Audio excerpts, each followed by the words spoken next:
चलो बेटा, हरियाणा जीके का कल नेशनल पार्क्स पढ़ रहे थे हम, वाइल्ड लाइफ सेंचुरी है ना।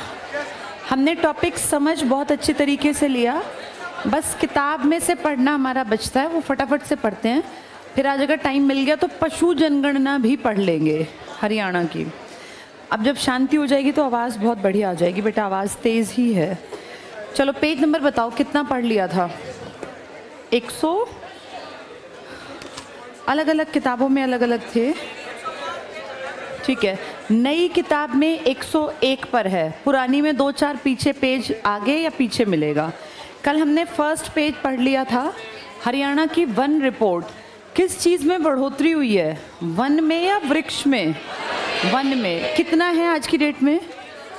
1600, टोटल है 3028, माइनस कर दो 1603 तो निकलेगा 1425। वो क्या है? वृक्ष। वन ज़्यादा है, वृक्ष उसके मुकाबले कम है। टोटल 3028। ये लगातार बढ़ रहा है क्योंकि हमारा टारगेट है 10% को अचीव करना। जब अलग हुए थे तो 3 पॉइंट कुछ कितना 9%, आज बढ़ा के हम 6.8 पर ले गए और हमारा टारगेट है कि हम 10 तक अचीव कर लेंगे। हम वनों में ज़्यादा गड़बड़ नहीं कर पाते, खासकर आरक्षित वनों में तो हमारा कोई मतलब ही नहीं है, जो कि 15.9 है। हम किन एरिया में आदमियों की घुसपैठ है बिना परमिशन के? अवर्गीकृत, अनक्लासिफाइड 9.75 कुछ था ना, लगभग 10 के आसपास। कहाँ पे परमिशन से काम कर सकते हैं? संरक्षित में, कंजर्व वाले में, जिसका था 74 पॉइंट कुछ %। चलो पेज नंबर 101 पर हमने लास्ट शायद वन नीति 2006 की बात की थी।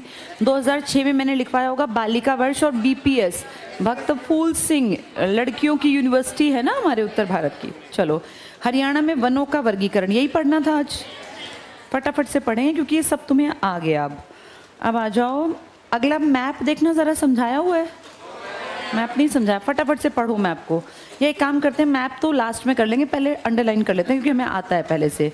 पेज 103 पर आ जाओ। 103 में ऊपर एक हेडिंग है ए और एक है बी। वनों को 2 तरीके से बांटा गया, एक तो मैंने बता दिया, वो आरक्षित, संरक्षित और अवर्गीकृत। एक होते हैं बेटा गर्मी सर्दी बारिश के हिसाब के। बोर्ड पे देखो, हम नॉर्मल लोग मानते हैं कि हरियाणा की जलवायु तो एक जैसी है, लेकिन हरियाणा में ना ऐसी जगह है जहाँ बारिश कम है कि 30 से 40 सेंटीमीटर, और हरियाणा में वो भी है जहाँ 100 सेंटीमीटर से ज़्यादा बारिश भी है। इनके बीच में हरियाणा है, तो जहाँ बारिश कम है वहाँ की फसलें क्या 100 सेंटीमीटर जैसी मिलेंगी, अलग मिलेंगे? अलग ना। ये उष्ण कटिबंधीय होंगी, ये उप उष्ण, इकट्ठा किया उपोष्ण बन गया। उप उष्ण, उप प्लस उष्ण, उष्ण होता है गर्म, तो उपोष्ण कटिबंध। हरियाणा में 2 तरह की फसलें हैं, एक थोड़े से गर्म इलाकों में, गर्म वाले किससे लगते होंगे? राजस्थान। एक थोड़े ठंडे, ये अपना ऊपर वाले ना। फटाफट से पढ़ के देखो। भौगोलिक आधार पर वनों का वर्गीकरण, ये पहली कैटेगरी है, भौगोलिक आधार पर। इसमें पढ़ो, पहला है उष्ण कटिबंधीय शुष्क पतझड़ वन। उष्ण का मतलब क्या? गरम, गरम इलाके में, यहाँ लिख लो गरम इलाका। ये 20 से 40 सेंटीमीटर वर्षा, अगर 25 सेंटीमीटर से कम हो ना तो हम कह देते हैं रेगिस्तान है। इसका मतलब कम बारिश वाले इलाके। 20 से 40 सेंटीमीटर वर्षा वाले क्षेत्र टिक कर लो, महेंद्रगढ़, रेवाड़ी, गुड़गांव, और भी बहुत सारे, लेकिन मेन याद रखना साउथ की बेल्ट है ये, ठीक है। इसके बाद अगले पॉइंट में टिक कर लो, इन वन क्षेत्रों में शीशम के पेड़, पीपल के, नीम के, आम, जामुन, इमली ये मिलते हैं।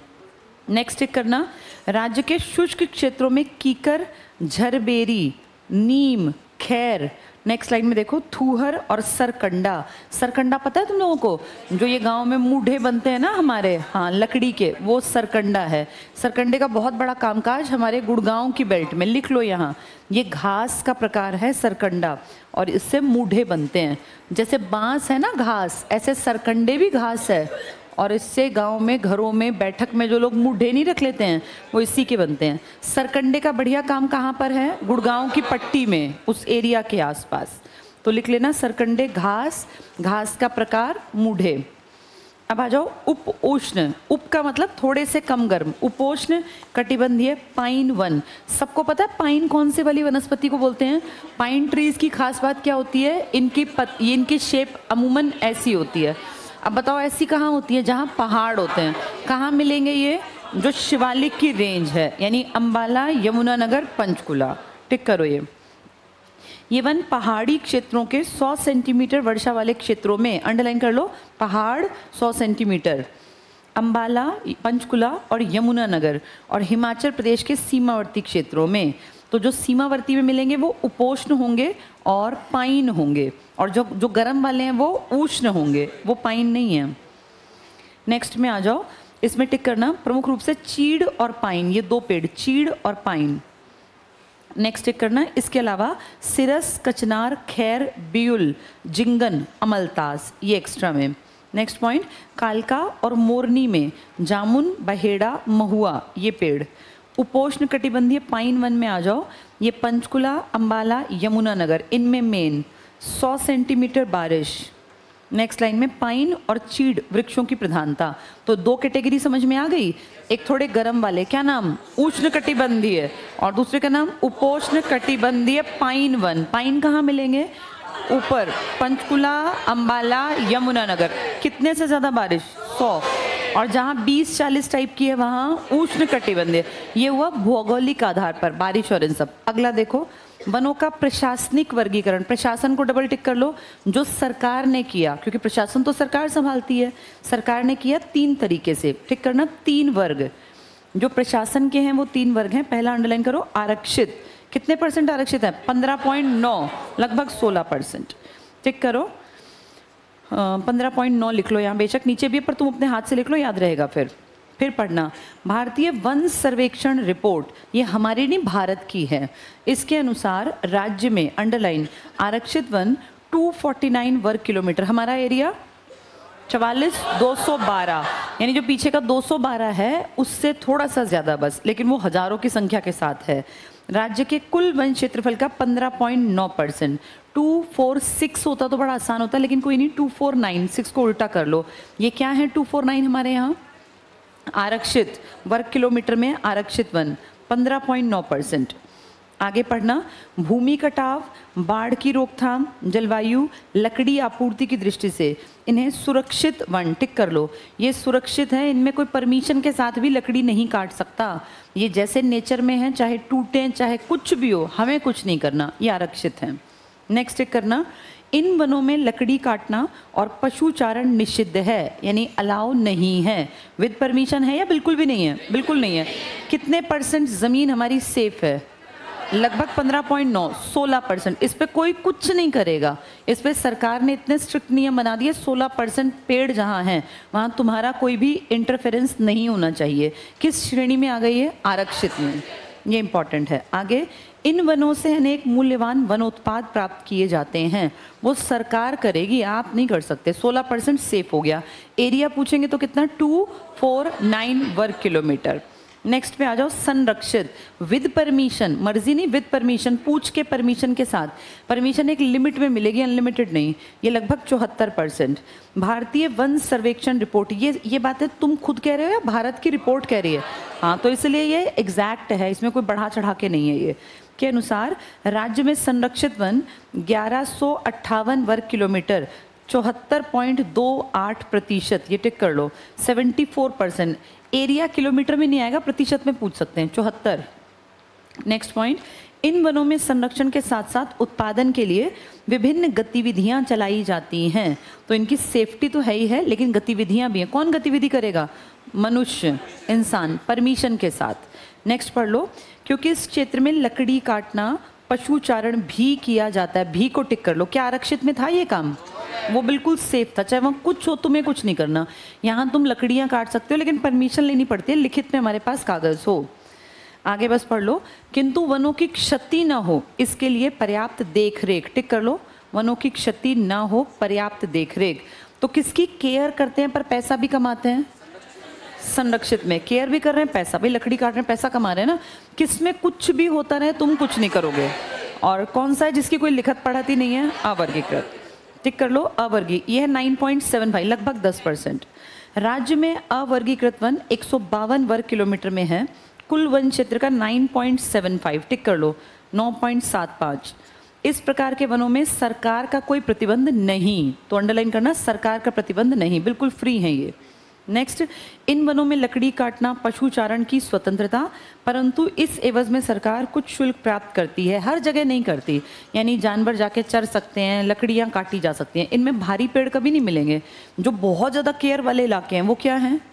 आरक्षित। जिनमें केयर है पर ह्यूमन परमिशन भी है, संरक्षित। चलो अगले पेज पर आ जाओ। ये टेबल तो मैंने कल ही करा दिया था, ठीक है। पर्यावरण, ये तो हो गया ना शायद, ये नहीं हुआ, ये इसमें से नहीं टिक कराया, फटाफट से टिक करना। ऊपर का टेबल तो करा दिया था ये 0.73, 0.83, 1%। क्या बोला मैंने? ये वन कम कहाँ कहाँ? फतेहाबाद, जींद और पलवल 0.73, 0.83 और 1। अगर मैंने कहा 43%, 10.9, 10.6 और 9, तो मैंने बोला पंचकुला, यमुनानगर, फरीदाबाद और गुड़गांव। ये 1, 2, 3 मैंने लिखवाए थे कल। चलो पर्यावरण न्यायालय टिक करना, इसके जगह टिक कर लो फरीदाबाद और कुरुक्षेत्र। फरीदाबाद में जनसंख्या ज़्यादा, कुरुक्षेत्र में कलेश हुआ था 18 दिन। इन दोनों में पर्यावरण न्यायालय हैं। 2 ये इंपॉर्टेंट है, 2 अपने एनवायरमेंट कोर्ट कहाँ कहाँ पर हैं? जहाँ आबादी ज़्यादा है और जहाँ 18 दिन का कलेश चला था, वहाँ कुरुक्षेत्र में और फरीदाबाद में। वन्य जीव संरक्षण पर आ जाओ, टिक करना। हरियाणा में प्राकृतिक वनों की कमी है, तभी तो हम पेड़ बढ़ा रहे हैं, तो अपनी मेहनत से। पहले कितने % पर थे? 3.9 पर, आज कितना ले आए? हाँ, तो इसका ना हमने काम किया, नेचुरली तो कम ही थे। तो टिक कर लो प्राकृतिक वनों की कमी। नेक्स्ट पॉइंट में टिक करना, भारत में कहते हैं बहुत सारी पक्षियों की प्रजातियां हैं, उनमें से काफ़ी सारी हरियाणा में भी हैं, टिक कर लो। भारत में पाई जाने वाली पक्षियों के लगभग 1250 प्रजातियां, इंडिया में 1250, जिनमें से 500 प्रजातियां हरियाणा में। तो इंडिया की टोटल प्रजाति पक्षियों की 1250, हमारे यहाँ 500, और उस 500 में हमारे 250 तो इस भिंडावास में ही हैं, अकेले भिंडावास में। पढ़ो आगे नेक्स्ट लाइन में। वन्य जीवों को प्राकृतिक आवास उपलब्ध कराने के लिए, अंडरलाइन करना, 2 नेशनल पार्क, राष्ट्रीय उद्यान, 8 वन्य जीव अभ्यारण्य। कितने जिलों में? हाँ, यहाँ लिख लो जिले 6, क्योंकि डबल हैं, पंचकुला में और झज्जर में। और 2 आरक्षित क्षेत्र। आरक्षित कौन कौन से हैं? एक तो बीरबारा जींद वाला और एक सोनसर जंगल, ये कैथल वाला। नीचे पहुंचो। पौधे और वन्य जीव संरक्षण की 2 प्रमुख पद्धतियां, एक है प्राकृतिक आवास, जिसमें हमने कुछ नहीं किया, वो इन सिटू कहलाता है, और एक है प्राकृतिक आवास के बाहर जो हमने दिया, जैसे जू बना दिया, बोटैनिकल गार्डन बना दिया, हैचरी बना दी, ये हमने किया। प्राकृतिक आवास में संरक्षण के अंतर्गत टिक करो, नेचुरल में क्या आता है? जीव मंडल रिजर्व, बायोस्फीयर रिजर्व, जिसमें जंगल होते हैं बस।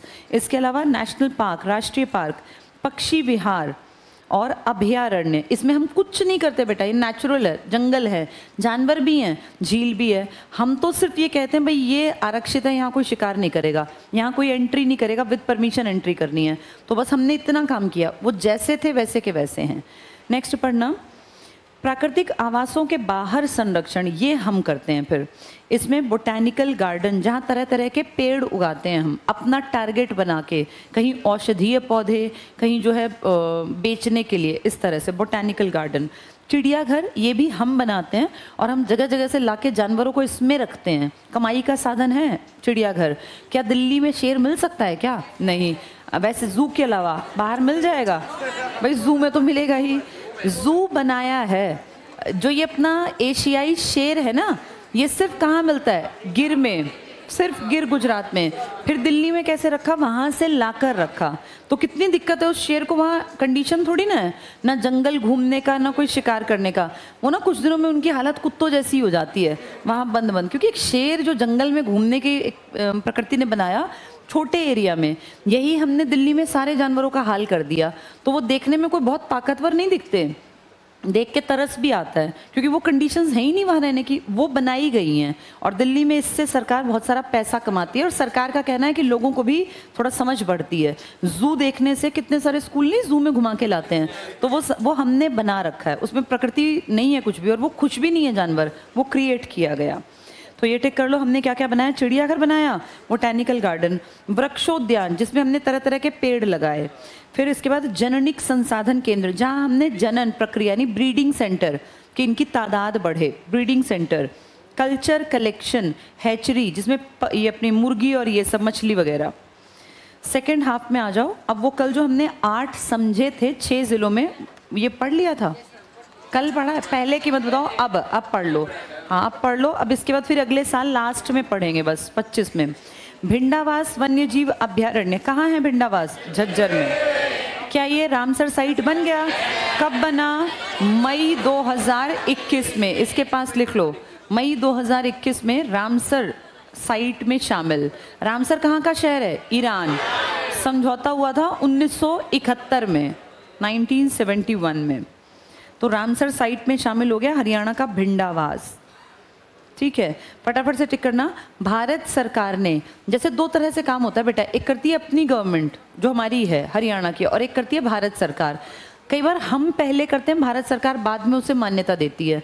तो जैसा क्वेश्चन वैसा आंसर टिक करना। पढ़ के देखो, भारत सरकार ने 2009 को पक्षी अभ्यारण्य के रूप में इसको स्थापित किया। क्या उससे पहले हमने काम कर लिया था? बिल्कुल। लिखो, हरियाणा सरकार ने 1985-86 में हमने पहले काम किया, फिर हमने अर्जी डाली कि जी हमारे यहाँ पे इसको मान्यता दिलवा दो। फिर उसने कहा कि ठीक है, हाँ आई होगी टीम वगैरह, फिर उन्होंने हाँ की। तो हरियाणा सरकार ने 1985-86 में बनवाया। क्या भारत सरकार आके कहीं पे तार खींच के जाती होगी कि यहाँ ये अभ्यारण्य है? वो उसके यहाँ से टीम आती है, स्टेट भेजता है लिख के, जी मेरे यहाँ पर झज्जर में इस तरह के 2 इलाके हैं जहाँ नेचुरल झील है, जहाँ पक्षी आते हैं, तो आप अपनी टीम को भेजकर इसको मान्यता दिलवा दो। फिर भारत सरकार उस पर्ची को 1 साल बाद, 10 साल बाद जब भी उठाए देखे, फिर वो एक टीम को वहाँ से अपॉइंट करती है कि आप जाओ देख के आओ। वो टीम सारे में घूमती है, देखती है कि क्या यहाँ पक्षियों के लिए अच्छा दाना पानी का माहौल है। अगर उन्हें लगता है हाँ ठीक है, नेचुरल है, ज़बरदस्ती का नहीं है, तो फिर वो कहते हैं ठीक है हमने मान्यता दे दी और हमें ये साइट अच्छी लगी, हम इसको रामसर की साइट्स के लिए भी आगे भेज देंगे। फिर वो वहाँ से पर्ची भेजते हैं रामसर में कि भाई ऐसे ऐसे हमारे हरियाणा, हमारे भारत के हरियाणा के इलाके में एक ऐसी साइट है जहाँ पक्षी आते हैं, नेचुरल झील है, कीड़े मकोड़े हैं, दाना पानी है। फिर वहाँ से एक टीम आती है, वो सब एनालाइज करती है कि क्या सच में ये जगह है, ये जगह कई साल तक चल जाएगी, क्या यहाँ पर पक्षी सेफ हैं, क्या यहाँ पक्षी आते हैं। फिर जाके अगर वो सेटिस्फाई होती है तो फिर वो टिक करती है कि ठीक है ये रामसर साइट बन गई। हमने कई साल पहले से अपनी साइट के नाम भारत सरकार को और भारत सरकार ने ईरान के रामसर वालों को दिए हुए थे, लेकिन अब जाके 2021 में उन्होंने टिक किया हमारी 2 साइट्स पर। किस किस पर? एक भिंडावास और एक सुल्तानपुर। नहीं तो बहुत सालों से पर्ची अटकी पड़ी थी, अब तीनों से मान्यता मिल गई, हरियाणा सरकार से भी, भारत सरकार से भी और रामसर वालों से भी। ये टिक कर लो। तो हमने 85-86 में हरियाणा ने काम किया, फिर भारत सरकार ने 2009 में। तो कितना लंबा समय लिया भारत सरकार ने? 85 के बाद 2009, तो लगा लो 24 साल लग गए इस एक काम में। नेक्स्ट पढ़ना, ये हरियाणा के झज्जर में है और इसका क्षेत्रफल 411 हेक्टेयर, 1074 एकड़ भी लिख लो यहाँ, 1074 एकड़। एग्जाम में एकड़ भी आ सकता है और हेक्टेयर भी। 411 हेक्टेयर। टिक करना। पक्षियों की 250 प्रजातियां हैं यहाँ, भूरे हंस हैं, बत्तख हैं, लाल बुलबुल हैं, किंगफिशर हैं। ठीक है, और यहीं लिख लो राज्य की सबसे बड़ी वेटलैंड है, आर्द्र भूमि सबसे बड़ी। फटाफट से लिख लो, राज्य की सबसे बड़ी आर्द्र भूमि भिंडावास, वेटलैंड एरिया, जहाँ ज़मीन में खुद से नहीं पानी निकल आता है और रहता ही है साल भर, वो वेटलैंड। तो हरियाणा की सबसे बड़ी वेटलैंड भिंडावास किस साइट में शामिल हो गई? हमने अपने बिहाफ पे, हरियाणा सरकार ने 1985-86 में, फिर भारत सरकार ने 2009 में और फिर रामसर वालों ने 2021 में। एक साइट पे कितने साल लग गए देख लो, 85-86 से 2021 आ गया। चलो खोल ही रहतान पे पहुंचो, ये पंचकुला में है, शिवालिक की पहाड़ियों में है पंचकुला में, 2004 में। यहीं लिख लो डिक्लेरेशन, इसको डिक्लेयर किया था 2007 में, लिख लेना डिक्लेरेशन हुआ 2007 में। अब तो फिर भी थोड़ा सा काम स्पीड से करने लग गए क्योंकि चीज़ें ऑनलाइन हो गई। पहले तो बहुत बहुत परेशानी थी। 85-86 में कौन देखता था एप्लीकेशन कहाँ पड़ी है, कब तक दबी पड़ी रही, 2009 तक। फिर 9 वाली एप्लीकेशन पर भी अब वो हुआ है कि हाँ 21 में जाके, ये 2004-7 में इसको डिक्लेयर कर दिया। नेक्स्ट चेक करना, 4882 हेक्टेयर, लगभग 5000 हेक्टेयर। यहाँ क्या क्या मिलता है पहाड़ों में? धब्बेदार हिरण, चीतल, जंगली बिल्ली, भारतीय लोमड़ी, जंगली बंदर और सियार। खापड़वास कर लो, जहाँ भिंडावास वहीं खापड़वास, 1.5 किलोमीटर का अंतर। लेकिन देखो इसको नहीं मिली परमिशन, किसको मिल गई? भिंडावास। 1.5 किलोमीटर दूर है, पैदल निकल जाए कोई आदमी, सेम पेड़ सब कुछ सेम है, लेकिन इसको परमिशन नहीं मिली। ये नहीं है वेटलैंड उसमें ईरान वाले में। ये टिक कर लो रामसर में। झज्जर टिक करना, इसी में आगे प्रवासी पक्षी आते हैं, यहाँ भी बिल्कुल सेम कहानी है। नेक्स्ट पढ़ लो, 1991 में इसको रिकॉर्ड किया, लेकिन लिखो डिक्लेयर हमने पहले कर दिया, हरियाणा ने 1987, तो 5 साल लगे थे उस टाइम पर। लिख लो 1987, हरियाणा की तरफ से 87 में कागज़ तैयार हुए फाइल, फिर दिल्ली से परमिशन कब मिली? 1991 में, 4 साल लगे। और लगभग 82 हेक्टेयर, 204 एकड़ लिख लो, छोटा ही है ना ये, वो तो काफ़ी बड़ा था। कितने एकड़ था वो? 1074, तो 1000, वो 1000 एकड़, और ये कितने एकड़ में है? 200, 5 गुना बड़ा हो गया ना इससे, तो बड़ी वेटलैंड भी तो है वो। नेक्स्ट टिक करना, इसे पर्यावरण और प्रदूषण के दृष्टिकोण से संवेदनशील क्षेत्र में शामिल किया गया। तो कौन सा बड़ा है, भिंडा या कापड़वास? खापड़वास। ये तो 200 में और वो 1000 में, वो सुंदर झील के लिए। दोनों में पक्षी आते हैं, दोनों में कीकर पेड़ हैं, लेकिन रामसर में किसको लिखा गया? भिंडावास को। नेक्स्ट पे आ जाओ, कलेसर। किस पे कलेश करते हैं? पानी पर, यमुना पर। टिक करना यमुनानगर। लिखा है हरियाणा का सबसे बड़ा, सबसे काट दो, हरियाणा का बड़ा है लेकिन सबसे बड़ा तो अबूब शहर है, सबसे नहीं आएगा। स्थापना 2003 में यमुनानगर में। साल वृक्ष बहुत ज़्यादा है, ये तो हमने कहीं और भी पढ़ा था, कलेसर नेशनल पार्क, वहाँ भी तो पढ़ा था साल वृक्ष, वही तो साइड में ही तो है दोनों, आमने सामने। नेक्स्ट टिक करना, क्षेत्रफल 5525 हेक्टेयर, 11570 एकड़, बहुत बड़ा। लिख लो, सबसे बड़ा नहीं है, 11570 एकड़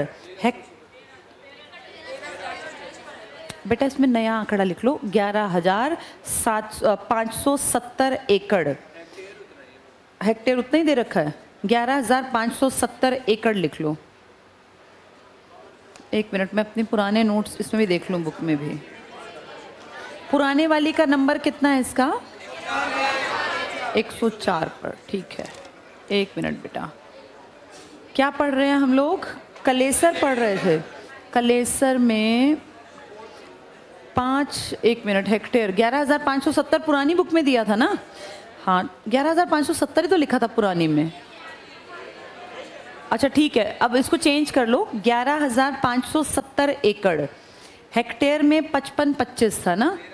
हाँ, हेक्टेयर मैंने ना 2 लिखवाए थे। अब सुन लो, जो अब बोल रही हूँ पुराना छोड़ दो।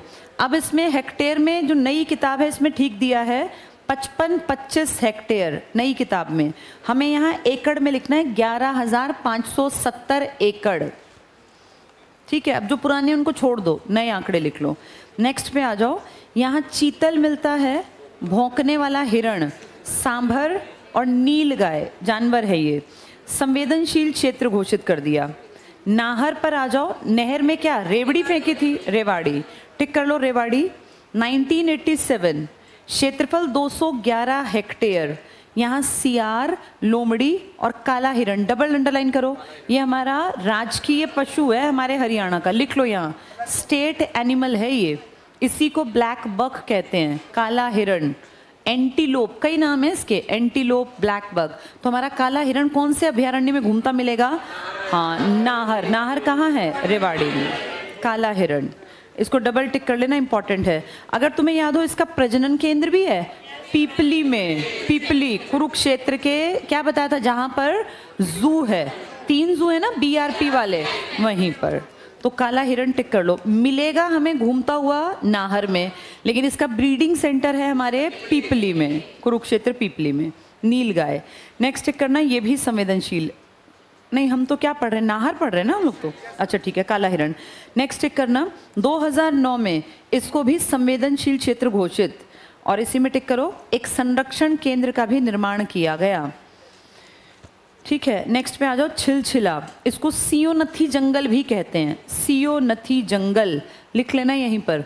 छिलछिला का नाम है सियोनथी जंगल। और छिलछिला याद करें, सबसे छोटा था, सिर्फ 71 एकड़ में फैला, 71 एकड़ में छिलछिला। आगे टिक करना, ये अभ्यारण्य सियोनथी जरूर लिख लेना, एकड़ तो फिर भी दिया है, कुरुक्षेत्र में लगभग 29 हेक्टेयर में विस्तृत है। 28 याद करो, 29 जितने तुम्हारे राज्य है उतना हेक्टेयर, और अगर एकड़ में निकाला तो 71। सबसे छोटा यहाँ 71 एकड़ लिख लो, 71 एकड़ सबसे छोटा भी मेंशन कर लो। नेक्स्ट टिक करना, यहाँ क्या क्या है, यहाँ शीतकालीन पक्षी आते हैं, बत्तख, बगुले, इंडियन ग्रे हॉर्नबिल। राज्य का सबसे छोटा अभयारण्य, सबसे बड़ा तो सिरसा वाला है, सबसे छोटा कुरुक्षेत्र वाला। ठीक है, अब आ जाओ फटाफट से, इसी अगले पेज पर देखो, नीचे सेम बातें लिखी हैं, बस टेबल के फॉर्म में लिख दी हैं इकट्ठे करके। मैप है ना अगले पेज पर, इस मैप को जल्दी से ऊपर से देख लो। पंचकुला में कितने हैं? 2। कौन कौन से? होली रहतान और बीर शिकारगढ़। यमुनानगर में देखो कलेसर नेशनल पार्क और करेसर अभ्यारण्य। नेशनल पार्क ये बड़ा है, जबकि अभ्यारण्य ये उतना बड़ा नहीं है, इससे बड़ा अबूब शहर है। घूम के नीचे आ जाओ, झज्जर के 2, भिंडावास और खप्परवास। एक 200 कुछ में था और एक 1000 प्लस में था। एक सुंदर झील के लिए फेमस था, उसी को रामसर ने शामिल कर लिया। नेक्स्ट टिक करना, सुल्तानपुर गुड़गांव हरियाणा का पहला नेशनल पार्क। 1991 टिक करना, ना मिले तो 1989 टिक कर देना, ये फर्स्ट है हमारा, 2 ही हैं। घूम के ऊपर पहुंचो, सिरसा में अबूब शहर वन्य जीव अभ्यारण्य, हरियाणा का सबसे बड़ा वाइल्ड लाइफ सेंचुरी, यहाँ लिख लो सबसे बड़ी सेंचुरी। छिलछिला के पास लिख लो सबसे छोटी सेंचुरी, कितने एकड़ थी? 71, और जितने हमारे स्टेट हैं उतने हेक्टेयर, 28.9। तो हेक्टेयर एकड़ छोटे का याद कर लेना। नीचे आ जाओ, पहला टिक करो, खोल ही रहतान, कहाँ है ये? अभी नीचे पंचकुला में था ना, नीचे पढ़ रहे हैं अब हम लोग, पंचकुला में। बीर शिकारगढ़ भी कहाँ है? पंचकुला में। इसके बाद कलेसर टिक कर लो, लाल जंगली मुर्गे, रेड जंगल फाउल, इसके लिए कलेसर नेशनल पार्क। दिसंबर 2003 में नेशनल पार्क घोषित किया गया इसे। और जंगल, ये जंगनुमा धब्बेदार बिल्ली, टिक कर लो, जंगनुमा धब्बेदार बिल्ली, लाल जंगली मुर्गा और जंग जैसे लगी हो ऐसी बिल्ली। नेक्स्ट टिक करना, कलेसर वन्य जीव अभ्यारण्य, ये सारे वही भौंकने वाला हिरण, नील गाय। सुल्तानपुर पे आ जाओ, 1989 लिखा है, अगर 91 नहीं मिला तो 89, और दोनों मिल गए तो 91। HSSC ने पिछली बार जितनी बार पेपर दिया उसने 91 को ही ठीक माना, तो ऑप्शन में लिख लो 1991। ठीक है, अंडरलाइन करना। राष्ट्रीय उद्यान पक्षियों के लिए फेमस है, साइबेरियन सारस। सलीम अली पक्षी विहार भी कहा जाता, अब तो था लिखना है, था। हरियाणा का सबसे प्रमुख इको पार्क है, लेकिन अगर पूछेंगे सबसे बड़ी आर्द्र भूमि तो वो आएगा भिंडावास, लेकिन अगर इको पार्क आ गया तो सुल्तानपुर। अलग अलग बातें हैं ये। पक्षियों की 250 प्रजातियां, सेम 250 प्रजाति कहाँ भी थी? भिंडावास। तो ये दोनों जो 250 वाले ना, यही बने हैं हमारे क्या? ईरान की रामसर साइट वाले। नेक्स्ट टिक कर लो, नाहर। नाहर में क्या मिला था हमारा? काला हिरण, लेकिन प्रजनन कहाँ था उसका? पीपली में। टिक करना नाहर। काला हिरण को सर्कल लगा लो, हरियाणा का स्टेट एनिमल है ये काला हिरण। नेक्स्ट भी टिक करना, भिंडावास। भिंडावास ये क्या बना दिया? रामसर साइट, लिख लो सबसे बड़ी wetland plus Ramsar site. Ramsar site तो हमारे सामने अब बनी है 2021 में, सबसे बड़ी आर्द्र भूमि। और इको पार्क आ गया तो सुल्तानपुर वाला। नेक्स्ट टिक कर लो, अबूब शहर, इसमें भी सर्कल लगा लो, काला हिरण सबसे बड़ा है अबूब शहर। काला हिरण यहाँ भी है। काला हिरण और कहाँ था? नाहर में, नाहर। और छिलछिला टिक कर लो, छिलछिला क्यों फेमस था? 71 एकड़ 28.9 हेक्टेयर, और सबसे छोटा था ये पक्षियों के लिए। अगले पेज पर आ जाओ, बीर शिकारगढ़ को एक्सप्लेन किया गया है पंचकुला में। 1975 में स्थापित लिखा है, लेकिन 87 में ऑफिशियली इसको अनाउंस किया, लिखो यहाँ 1987 ऑफिशियल। वैसे तो 75 में काम हो गया, पर इसमें 87 में जाके ऑफिशियली। नेक्स्ट टिक करना, 767 हेक्टेयर है। यहाँ सांभर, चीतल और नीलगाय। हरियाणा में नीलगाय हर जगह है, लेकिन हमारा राजकीय पशु नहीं है ये। राजकीय पशु है काला हिरण। काला हिरण 2 जगह मिला था, एक नाहर और एक अबूब शहर में, जिसके प्रजनन पे हम काम कर रहे हैं पीपली में। पीपली कहाँ है? कुरुक्षेत्र में। अगला टिक कर लो, अबूब शहर। सिरसा टिक करना, क्षेत्रफल 11,530 हेक्टेयर, 29,000 एकड़ लिख लो, सबसे बड़ा 29,000 एकड़, सबसे बड़ा। यहाँ बंदर, लंगूर और छोटी चिड़िया, टिक कर लो, बंदर, लंगूर, छोटी चिड़िया। काला हिरण जो था वो सिरसा के ही एरिया में था। मेन कहाँ मिलेगा? नाहर में। नाहर कहाँ है? रेवाड़ी में। अब आ जाओ हरियाणा। अच्छा, एक चीज़ और लिखो, ऊपर लिखो total area of wild life century. ये जो तुमने सारे हेक्टेयर, एकड़ पढ़े हैं, इनका टोटल एरिया लिख लो। Total area of wild life sanctuary 2344 और 1 2 3 4 4 1 2 3 4 4 1 0.17 हेक्टेयर। एक साथ ना याद रहे कोई बात नहीं। 2 3 4 4 1 इतना एरिया हमारा इनके अंडर आता है, वाइल्ड लाइफ सेंचुरीज के अंडर। तो काफ़ी बड़ा इलाका है। हमारा टोटल एरिया कितना है? 44,212। तो उस हिसाब से देखो कितना बड़ा एरिया तो हमारा जंगल में कवर्ड ही है। लेकिन यहाँ परमिशन के साथ काम किया जाता है, क्योंकि ये नेशनल पार्क नहीं है। नेशनल पार्क कितने हैं? 2। चलो अब आ जाओ राष्ट्रीय उद्यान पर, नेशनल पार्क। अगला टॉपिक कलेसर टिक करना। कलेसर, इसमें कौन सा पेड़ है कलेसर में? साल। एक सिंदूर का पेड़ बताया था, वो भी यहीं पर है। हाँ, लिख लो इसके पास, साल और सिंदूर कलेसर में। और ये भी बताया होगा कि ये 2 नेशनल पार्क से जुड़ा हुआ है, हाथी घूमने आ जाते हैं। कौन से 2 नेशनल पार्क? एक राजाजी और एक संभलगढ़। लिख लो यहाँ पर, लिखो सिंभलवाड़ा, संभलगढ़ नहीं, सिंभलवाड़ा, सिंभलवाड़ा। वाड़ा भी लिखा होता है। ये हिमाचल का और एक उत्तराखंड का राजाजी नेशनल पार्क के नाम है ये। राजाजी नेशनल पार्क, हाँ वो गाने वाला ही है ये भी। तो ये सिंभलवाड़ा और राजाजी दोनों नेशनल पार्क है। ये राजाजी मैंने बहुत बार देखा है, कुछ नहीं दिखता यहाँ। अमूमन राष्ट्रीय उद्यान में कुछ नहीं दिखता, बस हिरणों के झुंड दिखेंगे, कुछ पक्षी। कहते हैं जब घुमाने एंट्री करते हैं कि यहाँ चीते मिल जाते हैं, हाथियों के झुंड। मैंने कम से कम 10 बार नेशनल पार्क देखा, मुझे आज तक हाथी नहीं दिखा। गोबर ज़रूर दिखाते हैं वो कि देखिए यहाँ से अभी भी हाथी गया। ऐसा सबको कहते हैं, जिससे पूछा ना सब ये कहते हैं हमें भी यही दिखाया था।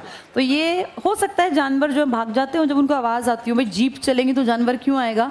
लेकिन नेशनल पार्क सच में नेचुरल चीज़ों को मेंटेन कर रहे हैं। और आप जब जाएं कभी तो आपको अच्छा आभास होगा। सुबह के टाइम जाना चाहिए। यहाँ बहुत भरी दोपहरी में सिर पे धूप हो ना, क्योंकि खुली जीप में ले जाएंगे तो आधे लोगों को पता ही नहीं होती बेसिक चीज़ें, कई हज़ार बर्बाद करेंगे, फिर कहेंगे कुछ मज़ा नहीं आया।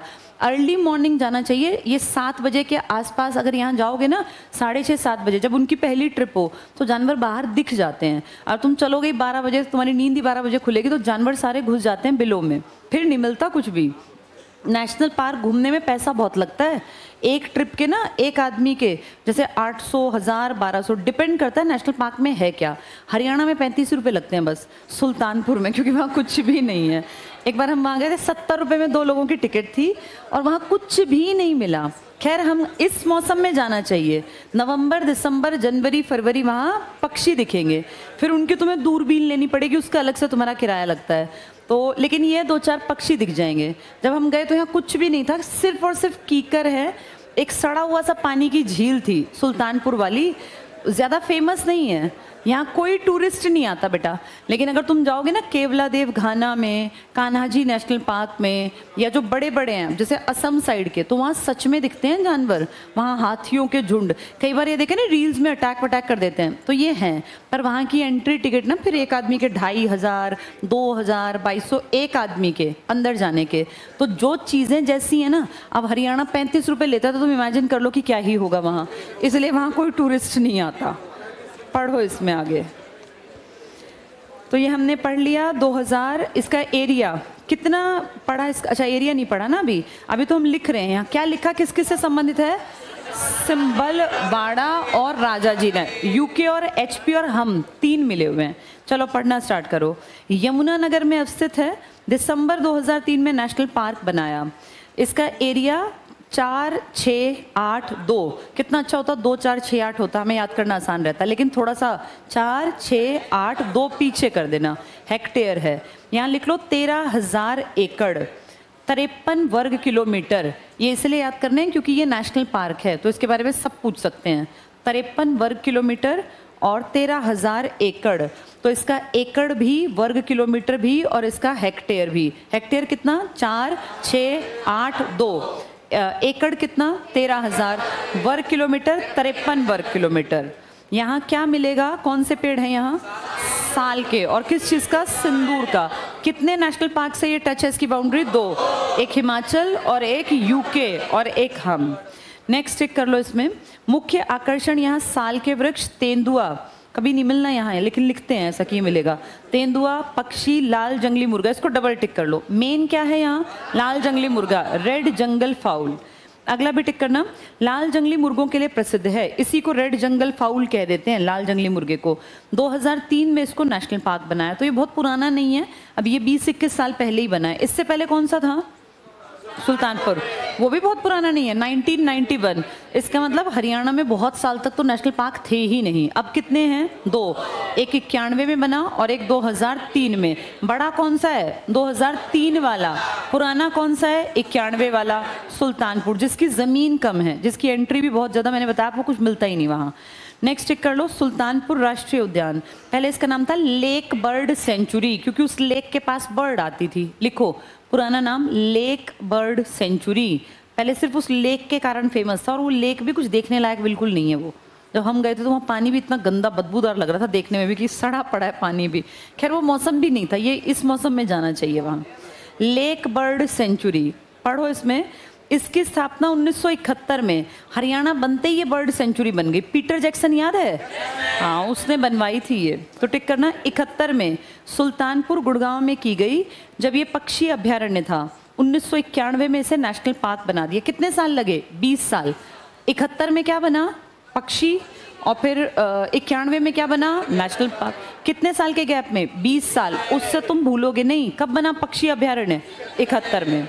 नेक्स्ट चेक करो, क्षेत्रफल इसका थोड़ा ही है, 142 हेक्टेयर। ऊपर वाले का था 4682, वो तो बहुत लंबा चौड़ा था। ये है 100 कितना? 42। तो गुड़गांव की ज़मीन भी तो महंगी है ना, यहाँ ज़बरदस्ती जंगल कैसे बना दे? तो जितने में कुछ नहीं था वहाँ ये बना दिया। 142 हेक्टेयर, छोटा है ये।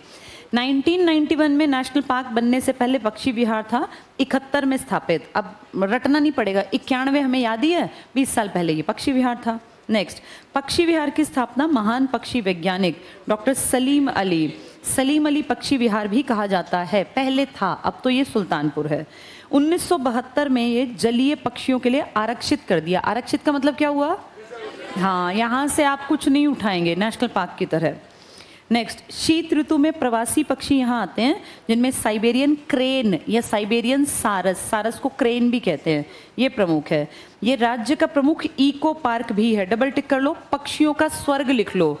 अगर कहें वेटलैंड तो भिंडावास, इको पार्क तो सुल्तानपुर। दोनों क्या बना दिए? रामसर साइट्स बना दिए हरियाणा के। 2 ही हैं बस हमारे पास रामसर साइट, एक इको पार्क है और एक क्या है? वेटलैंड।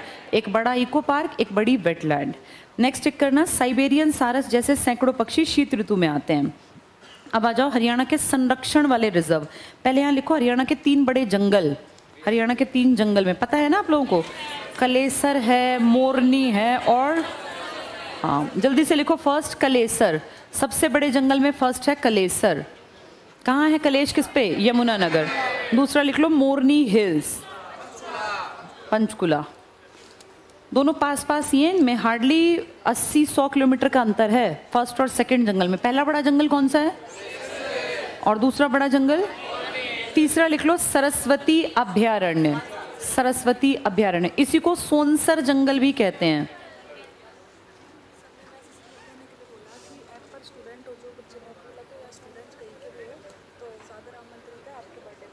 ठीक है, कल सारी बोल देंगे। ठीक है, चलो मैं अभी क्या इम्पोर्टेंट बताने वाली थी। अच्छा हाँ, इसको पेपर में ना बेटा ऐसा लिख देंगे, हिंदी इंग्लिश में भी। देखो ऐसे, सोनसर, देख लो बोर्ड पर, ऐसे लिख देंगे वहाँ सोनसर। तो ये सोनसर हम हिंदी में लिखते हैं, अंग्रेजी में वो ऐसे लिखेंगे। कहाँ है सोनसर जंगल? हाँ, और इसी का नाम क्या है? सरस्वती। 3 बड़े जंगल हैं हरियाणा में, पहला कलेसर, दूसरा मोरनी, तीसरा सोनसर। सोनसर का ही नाम सरस्वती है। ये टिक करो अब यहाँ।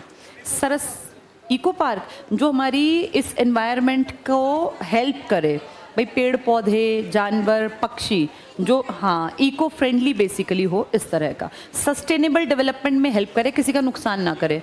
पता है क्या बेटा, एक चीज़ देखो, रियलिटी क्या है। सुल्तानपुर में कभी नेशनल पार्क ना बनता अगर उस ज़मीन में कुछ पैदा होता, तो वहाँ कुछ हुआ ही नहीं, वो बेकार ज़मीन पड़ी थी खाली।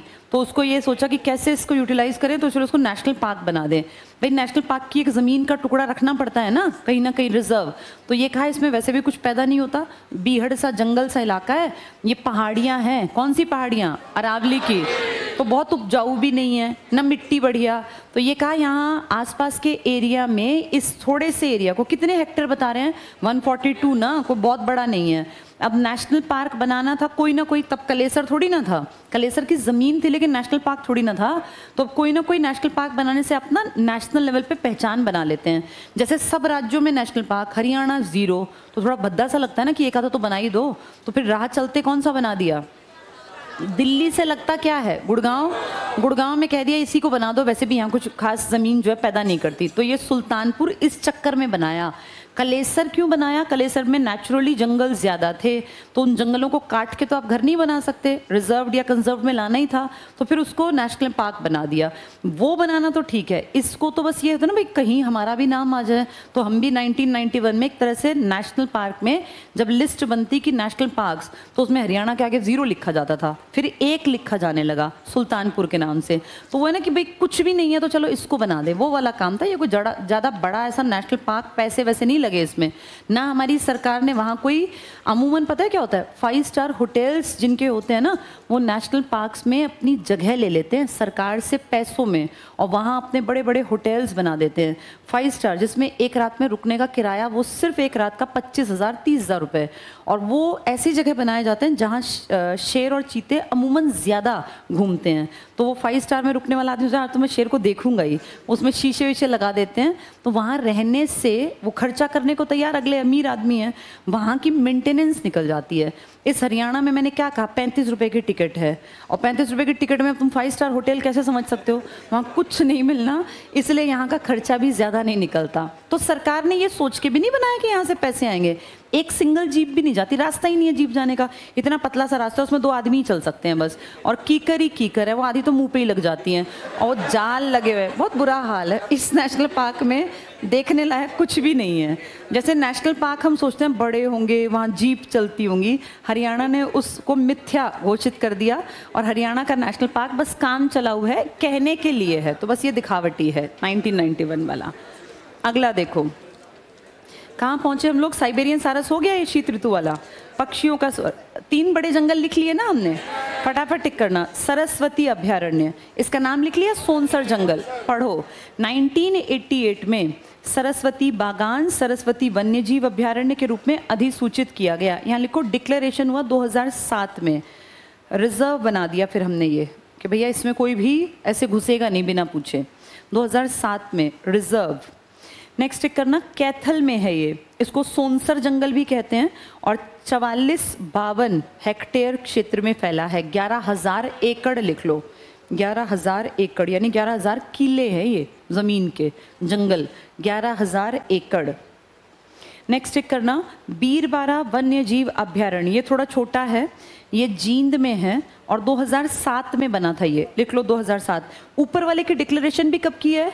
2007, यानी 2007 में इन दोनों को डिक्लेयर कर दिया कि ये दोनों संरक्षित हैं। कौन कौन से? एक बीरबारा और एक सरस्वती। बीरबारा छोटा है, सरस्वती बड़ा। कहाँ है सरस्वती? कैथल। और बीरबारा जींद में। क्या कैथल और जींद मैप में अगले पेज पे देखना ज़रा, कैथल और जींद दोनों आसपास है ना, तो दोनों के आसपास का एरिया, बड़ा एरिया था कैथल वाले का, कितना बताया 11,000 एकड़ में फैला, वो कम है, उसको टिक कर लो। जींद में ये 419 हेक्टेयर में विस्तृत। अब आ जाओ हाथी अनुसंधान। क्या हरियाणा में बहुत हाथी हैं क्या? नहीं, हाथी कम है तो ऑब्वियस सी बात है घूमते भी कम ही होंगे ना, बराबर है। कुल हाथी पता है कितने हमारे यहाँ? 5 हैं। पिछली जनगणना जब जानवरों की ना तो 5 हाथी मिले, उनमें 4 मिले यमुनानगर में घूमते, और वो कहाँ से आए होंगे बताना? वो सिंभल वाले में से और इसमें से आ गए, और एक मिला था उसी के आसपास शायद अम्बाला या पंचकुला में। लिखित में 5 ही हाथी मिले, हमने 5 ही एकड़ छोड़ रखी है ज़मीन। 4.9 ना, कहाँ पर? बन संतौर। ये भी आपके यहाँ ज़्यादा नहीं रहते, आपके यहाँ तो ना बराबर है हाथी। जो कभी कभी आपको दिखे भी होंगे ना, कहीं कहीं बाहर से आए हैं। जनगणना में हाथी बस 5 से हमारे टोटल। ये टिक कर लो, हाथी अनुसंधान केंद्र यमुनानगर जिले के बन संतौर जंगल में हाथी पुनर्स्थापना और अनुसंधान केंद्र। क्षेत्रफल कितना है? 4.8 एकड़। लिख लो, कुल हाथी भी 5 ही हैं, बस 5 ही एकड़ दे दिया, एक एक हाथी का 1-1 एकड़ पकड़ा दिया, और रहें चाहे ना रहें हमें कोई दिक्कत नहीं। अब आ जाओ हिरण उद्यान पर। बताओ हिरण में क्या स्पेलिंग है इंग्लिश में? तो इनमें से 2 में है, किस किस में? एक H में और एक R में। हिसार वाला तो हमने पहले ही बना लिया था, है ना, रोहतक वाला छोटा बनाया। टिक कर लो हिरण में। हिरण उद्यान 1970 में हम लोगों ने हिसार में, और एरिया इसका 42 एकड़, डियर पार्क बोलते हैं इसको। तो हरियाणा बना था 60 में, 70 में हमने डियर पार्क बना लिया। महम वाला छोटा है, लिख लो छोटा, ये फेमस भी नहीं है। डियर पार्क पूछे तो हिसार टिक करना, वो तो 2-2 ऑप्शन में हो तो फिर महम याद रखना, वरना मेन डियर पार्क हिसार में। अब आ जाओ वन्य जीव अभ्यारण्य। बताओ कितने जिलों में है? हाँ 8 हैं, जिले हैं 6। डबल कहाँ कहाँ है? पंचकुला, झज्जर, एक कुरुक्षेत्र में, एक यमुनानगर में, एक सिरसा में, एक रेवाड़ी में। 4 हो गए। नाहर वाला 2-2, ये हो गए 8 हो गए। पहला टिक कर लो, कलेसर यमुनानगर, शिकार पंचकुला, छिलछिला कुरुक्षेत्र। कितना? 71 एकड़, सबसे छोटा ना 71। क्या नाम था इसका? सियोनथी या सोनसर? सोनसर जंगल तो सरस्वती वाला था, तीसरा बड़ा, इसका नाम क्या था? सियोनथी। सियोनथी। अबूब शहर के पास लिख लो, सबसे बड़ा। कितने एकड़ था? 29,000। वो 71, ये 29,000, बहुत अंतर। अबूब शहर। क्या काला हिरण यहाँ भी था? काला हिरण कहाँ कहाँ था? रेवाड़ी के नाहर में और अबूब शहर। लेकिन इसका प्रजनन केंद्र कहाँ था? पीपली में, कुरुक्षेत्र में। नाहर टिक कर लो, रेवाड़ी में। भिंडावास झज्जर में, खापड़वास झज्जर में, खोल ही रहतान पंचकुला। तो कुल जिले 6, कुल wild life 8, total national park 2, total reserve 2। कौन से जिलों में रिजर्व है? जींद और कैथल। बड़ा कौन सा है? कैथल वाला। रोहतक वाला तो बेटा जू की बात है। सोनसर जंगल। नीचे आ जाओ, प्रजनन केंद्र, ब्रीडिंग सेंटर। फटाफट से टिक करना, मगरमच्छ। सुबह सुबह उठते ही आंसू बहाते थे ना, भोर, ये टिक कर लो, भौर सैदान, कुरुक्षेत्र के युद्ध में इस 18 दिन में। चिंकारा में कैरू, कैरू भिवानी। चिंकारा क्या होता है? हिरण की प्रजाति है चिंकारा। नेक्स्ट भैंस है तो हिसार में होगी। ब्लैक बक यानी काला हिरण। काला हिरण का प्रजनन कहाँ है? पीपली। लेकिन किन 2 में मिलता है ये? अबूब शहर और नाहर में मिलता है, नाहर और अबूब शहर। घोड़ा है तो हिसार। गिद्ध, गिद्ध को क्या कहते हैं? वल्चर। रामायण में एक कैरेक्टर है जिसमें, हाँ, जटायु, जिसमें सीता का जब वो हरण करके ले जाता है तो उसको पक्षी बीच में मारता है पंखों से, फिर वो उन पंखों को काट देता है। फिर भगवान श्री राम जब वो ढूंढते ढूंढते आते हैं तो पक्षी उनको अर्धमूर्छित, लगभग बेहोश सा मिलता है। फिर वो पक्षी बताता है कि हाँ इस रास्ते से लेके गए हैं, तो वो पक्षी फिर भगवान श्री राम के हाथों में ही अपनी जान जो है उसकी चली जाती है। वहाँ से फेमस हुआ, वरना कौन जाने गिद्ध को। वैसे भी ये मुर्दाखोर है। गिद्ध जो है ना, ये मरे हुए को खाता है, जीवित को नहीं खाएगा, ना मार के खाए। ये मुर्दाखोर है। तो मुर्दाखोर तो वैसे ही कितना भक्षण करते हैं, वैसे क्लीनिंग करते हैं। लेकिन हरियाणा पहला देश में, दुनिया में ऐसा एरिया है जिसने इस मुर्दाखोर जानवर की भी ब्रीडिंग पे काम किया कि बेचारे खत्म ना हो जाए, इनके भी ब्रीडिंग सेंटर बना दें। हम हैं देश में, दुनिया में, धरती पर पहले, सिर्फ हम। तो ये जटायु बोलते हैं इसको, जटायु ही वल्चर है, और यही क्या कहलाता है? गिद्ध। तो कहते हैं गिद्ध दृष्टि, तो गिद्ध, जटायु, वल्चर एक ही के नाम है। टिक कर लो ये। गिद्ध संरक्षण प्रजनन केंद्र, पिंजौर, पंचकुला। तो गिद्ध जो है दो चीज़ों का देखो पिंजौर में आएगा, जोर से बोलते हैं ना गिद्ध, और एक जंगली मुर्गा, ये जोर से बोलते हैं गिद्ध और मुर्गा। नेक्स्ट टिक करो फीजन। फीजन किसको बोलते हैं? हाँ, PHEASANT, इंग्लिश में लिखते हैं फीजेंट, PH जैसे फोन लिखते हैं PH। फीजेंट एक पक्षी है और हमारा राजकीय पक्षी है। नॉर्मल खेतों की तरफ कहीं भी जाओगे ना, वो देखा नहीं पक्षी से भागते भागते जो उड़ते हैं, थोड़े थोड़े उड़ते हैं, मिट्टी जैसे से रंग के होते हैं, वही तो तीतर हैं। ये सुना नहीं, तीतर के दो आगे तीतर, तीतर के दो पीछे, सुनते थे ना ऐसे, आगे तीतर पीछे। कितने तीतर थे वो? कोई 6 बता रहा है अभी भी, पहले हम सोचे 5, 3 थे।